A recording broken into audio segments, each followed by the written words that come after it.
পড়লে তাদের উপর শুরু হয় অকথ্য নির্যাতন। যে নির্যাতন সহ্য করতে না পেরে জেলের মধ্যে আত্মহত্যা করে নেয় বেশ কিছুজন, আর কিছুজনকে দেওয়া হয় ফাঁসির আদেশ। সিরিয়ার জেলের নির্মাণে সে সময় খরচ হয় 5,17,000 টাকা। এর মুখ্য ভবনটি বানানো হয় লাল ইট দিয়ে। টানা 10 বছর সময় নিয়ে 1906 সালের 10 মার্চ জেল তৈরির কাজ সম্পন্ন। কালাপানি জেলে গড়ে থাকা স্বাধীনতা সংগ্রাম অত্যাচারের মাত্রা ছিল এখনকার দিনের যে কোনো জেলের তুলনায় অনেক বেশি।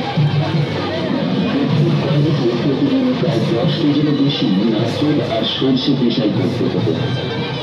যদি কয়েকদিনের মধ্যে কেউ কোনোদিনও সামান্য অসুস্থ হয়ে পড়ত আর পেশাইয়ের কাজ বন্ধ থাকতো, তখন সেই কয়েদিকে একটি খুঁটির সঙ্গে বেঁধে ঘন্টার পর ঘন্টা চলত চাবুকাঘাত। আর শুধুমাত্র সরষে পেশাইয়ের পরেই কয়েদিদের ছেড়ে দেওয়া হতো না। তারপর তাদের দিয়ে তৈরি করানো হতো নারকেল তৈরি কার্পেট এবং তোয়ালের মতো আরো অনেক কিছু। আর কাজে সামান্য বিঘ্ন ঘটলেই তাদের একটি